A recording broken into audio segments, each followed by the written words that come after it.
প্ৰসংগ বিহাৰৰ বিধানসভা নিৰ্বাচনৰ ফলাফল বিহাৰ বিধানসভা নিৰ্বাচনত শোচনীয় পৰাজয়ৰ পাছতে এতিয়া খলনায়কত পৰিণত হৈছে ৰাহুল গান্ধী।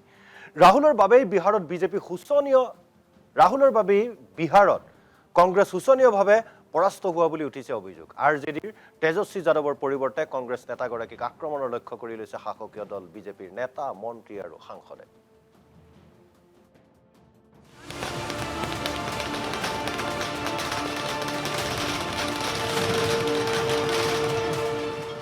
ৰাহুল গান্ধীৰ বাবেই বিহাৰত হাৰিল বিৰোধী।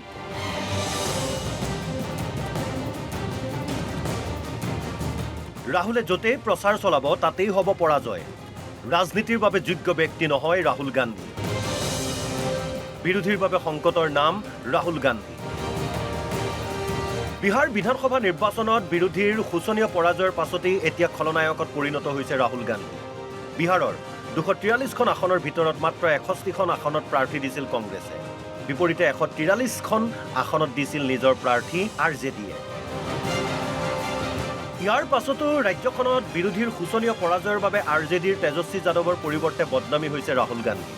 বিজেপিৰ নেতা মন্ত্ৰীয়ে আক্ৰমণৰ লক্ষ্য কৰি লৈছে কংগ্ৰেছৰ নেতাগৰাকী। ৰাহুলৰ বাবে বিহাৰত শোচনীয়ভাৱে পৰাস্ত হ'ল বিৰোধী। বিৰোধীৰ বাবে সংকট ৰূপে থিয় দিলে ৰাহুল গান্ধীয়ে। এইদৰে লোকসভাৰ বিৰোধী দলপতিগৰাকীক সমালোচনা বিহাৰ বিজেপিৰ সভাপতি দিলীপ জয়সৱাল আৰু ৰাজ্যখনৰ বিজেপিৰ মন্ত্ৰী ৰাজীৱ প্ৰতাপ ৰেড্ডীৰ। कि राहुल गांधी अभी तक मैच्योर्ड नहीं हो पाए। 57 साल तक उनको मौका लगा कि आपके बात में गंभीरता नहीं है, आप संविधान की बात करते हैं। जो आदमी देश विरोधी ताकत और आतंकवाद उग्रवाद के खिलाफ नहीं बोलता है वो भारत के संविधान की बात करता है। और मैं तो एक ही लाइन कहूंगा कि बिहार का चुनाव में अगर विपक्ष का नाव डूबा है उसका सिर्फ एक फैक्टर है, वो है राहुल गांधी। देखिए, राहुल गांधी जी ने तो बड़ा संकट पैदा कर दिया है।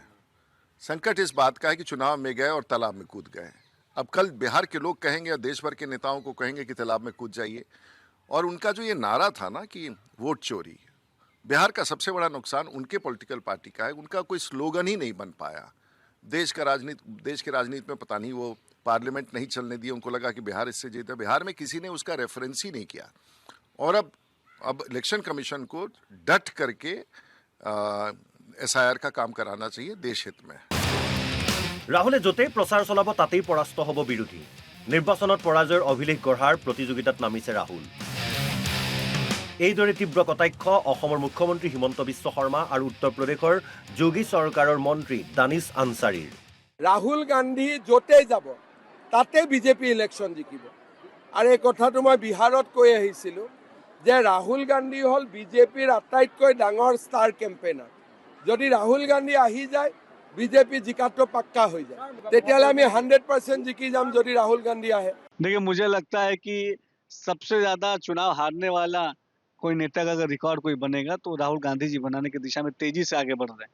पूरे भारत में उनको कंपटीशन देने वाला इस समय कोई दूसरा नेता इस समय मुझे लगता नहीं है, क्योंकि लगातार चुनाव मुझे लगता है कि कितने सारे चुनाव अगर श्रृंखला गिनी जाए तो गिनती हमको लगता है कि आदमी कम पड़ जाएगी। इतने चुनाव राहुल गांधी जी के नेतृत्व में कांग्रेस पार्टी भी हारी है और तमाम विपक्षी गठबंधन भी हार रहा है। ৰাহুল যিমান দিন থাকিব তেতিয়ালৈকে হাৰিয়েই থাকিব কংগ্ৰেছ।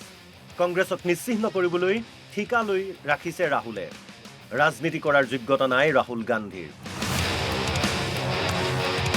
এইদৰে সমালোচনা বিহাৰ বিজেপিৰ সাংসদ মনোজ তিৱাৰী, কেন্দ্ৰীয় মন্ত্ৰী সুকান্ত মজুমদাৰ আৰু মহাৰাষ্ট্ৰৰ বিজেপি নেতা সঞ্জয় পাণ্ডেৰ।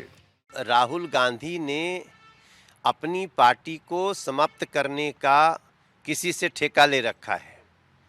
अपनी असफलता छुपाने के लिए वो सारी वोट चोरी की बात करें। अभी बिहार का बच्चा बच्चा इन लोगों को जवाब दे। देखिए, राहुल गांधी साहब जितने दिन तक कांग्रेस में रहेंगे उनका व्हाइट वॉश ही होना है। वो भी व्हाइट शर्ट पहन के बाइसेप्स दिखाते हुए घूमते हैं तो व्हाइट वॉश ही होना है। मुझे लगता है आगे आने वाले समय में राहुल गांधी जी को कुछ अलग सोचना चाहिए अगर कांग्रेस को बचाना है तो। राहुल गांधी एक व्यक्ति है जो राजनीति के योग्य नहीं है, पर ये कांग्रेस के समझ में नहीं आ रहा है। ये लोग राजा के बेटे हैं और इनको गोर गरीब जनता से कोई लेना देना नहीं। भारतीय जनता पार्टी का प्रत्येक कार्यकर्ता मोदी जी के नेतृत्व में 365 दिन 24/7 समाज के लिए कार्यरत है और काम करता रहता है। নিৰ্বাচনী ফলাফলৰ পাছতে কংগ্ৰেছ নেতা ৰাহুল গান্ধীয়ে সামাজিক মাধ্যমত প্ৰকাশ কৰিছিল নিজৰ প্ৰতিক্ৰিয়া। নিকা আৰু নিৰপেক্ষভাৱে নিৰ্বাচন অনুষ্ঠিত হোৱা নাছিল বুলি উত্থাপন কৰিছিল গুৰুতৰ অভিযোগ। এই অভিযোগক লৈও কংগ্ৰেছৰ নেতাগৰাকীক তীব্ৰ সমালোচনা কৰিছে বিজেপিৰ নেতা মন্ত্ৰীয়ে। উল্লেখযোগ্য যে আৰজেডিৰ নেতা তেজস্বী যাদৱক মুখ্যমন্ত্ৰী প্ৰাৰ্থীৰূপে প্ৰক্ষেপ কৰিছিল বিৰোধীয়ে। কিন্তু তেজস্বী যাদৱ মুখ্যমন্ত্ৰী প্ৰাৰ্থী হলেও বিৰোধীৰ ষ্টাৰ কেম্পেইনাৰ আছিল ৰাহুল গান্ধী। ভোট চুৰি আৰু SIRৰ দৰে ইছ্যুক মূল হিচাপে লৈ বিশাল জনসভা আৰু সমদল কাৰ্যসূচীত নেতৃত্ব দিছিল ৰাহুলে। কিন্তু বিৰোধীৰ কোনো ইছ্যুৱে গুৰুত্ব নাপালে নিৰ্বাচনত। শুকুৰবাৰে ঘোষিত ফলাফলত বিজেপিৰ হাতলৈ গ'ল সৰ্বাধিক 89খন আসন। 85খন আসন দখলেৰে দ্বিতীয় স্থানত থাকিল JDU।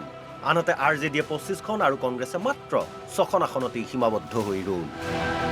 National desk, Asom live 24।